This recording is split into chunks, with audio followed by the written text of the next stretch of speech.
Hello everyone, welcome to the economics lecture series by Institute of General Studies. Please note that all the lectures are interrelated.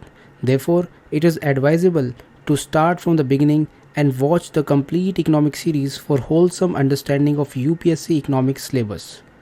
So हम unemployment study कर रहे हैं and the sixth type of unemployment is Keynesian unemployment and it is named after famous economist J.M. Keynes. It is a type of cyclical unemployment.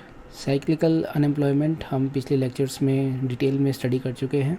It relates to the unemployment due to change in the business cycle और economic cycle.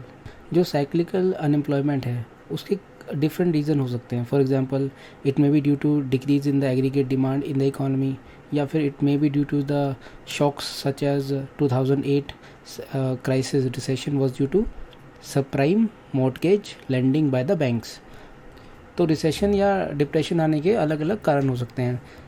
But Keynesian unemployment is referred to a situation which is caused due to deficiency in the aggregate demand in the economy. For example, the Great Depression of 1929 to 1933. Basically जब economy के अंदर जो aggregate demand कम होने से जब unemployment पैदा होती है उसे हम कीनीजियन अनएम्प्लॉयमेंट कहते हैं. And it was scene in the Great Depression of 1929 when the aggregate demand in the USA economy was down. और इस सिचुएशन को सॉल्व करने के लिए कीन्स ने रिकमेंड किया था कि government should intervene in the market. Government should not shy away from intervening in the market.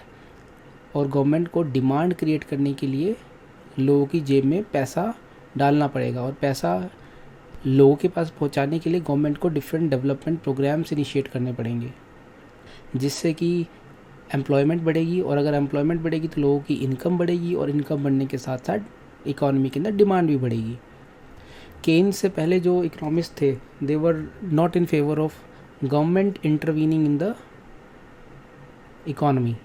They believed in the market correction mechanisms. लेकिन कीन्स ने कहा कि जो aggregate demand in the economy अगर हमें बढ़ानी है तो government has to intervene. Keynes की इस थ्योरी की एप्लीकेशन के बाद आफ्टर 1930 बहुत ही जो रिसेशन की जो फ्रीक्वेंसी है वो बहुत ही कम हो गई है. Therefore Keynes economics was very helpful for the developed countries और capitalist countries to overcome recession. The Keynesian unemployment is more seen in the developed countries because it relates to lack of demand. और जैसे कि मैंने previous lectures में भी study किया, आपको बताया था कि जो लैक ऑफ डिमांड है it is mostly related to the developed countries. जो डेवलपिंग कंट्रीज़ होती है वहाँ पर ऑलरेडी डिमांड बहुत ज़्यादा होती है in comparison to the supply. Therefore the Keynesian unemployment which is caused due to deficiency in aggregate demand, it is more seen in the developed countries. The next type of unemployment is frictional unemployment. It is temporary unemployment due to change of job. जब एक व्यक्ति job change करता है, job A से job B में जाता है, तो there is a temporary phase of unemployment, और उस टेम्परेरी फेज़ को फ्रिक्शनल अनएम्प्लॉयमेंट बोलते हैं. And it is more seen in developed countries. Why is it so? ऐसा इसलिए है क्योंकि डेवलपिंग कंट्रीज़ के अंदर ऑलरेडी जॉब्स की कमी होती है. तो अगर किसी व्यक्ति के पास कोई एक जॉब है तो वो उस जॉब को छोड़ेगा नहीं, वो पहले दूसरे जॉब्स को सर्च करेगा, दूसरे जॉब्स के लिए ट्राई करेगा, और जब उसे दूसरा जॉब मिल जाएगा तब वो फर्स्ट जॉब को छोड़ेगा.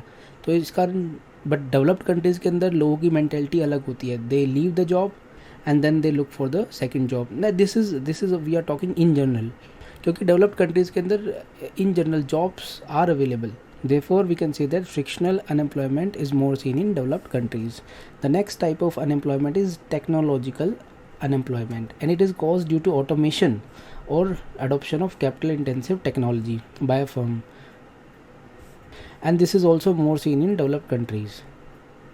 For example, अगर डिफरेंट बिजनेस या फिर मैन्युफैक्चरिंग प्रोसेसेस को ऑटोमेट कर दिया जाए, मशीन्स ही ऑटोमेटिकली प्रोडक्ट को मैन्युफैक्चर कर दें, तो इस कारण से जो लेबर रिक्वायरमेंट है for that particular job will reduce. और इस कारण से जो अनएम्प्लॉयमेंट देखने को मिलती है that is technological unemployment. And it is more seen in developed countries because developed countries are far ahead in terms of technology adoption such as automation. And the ninth type of unemployment is educational unemployment.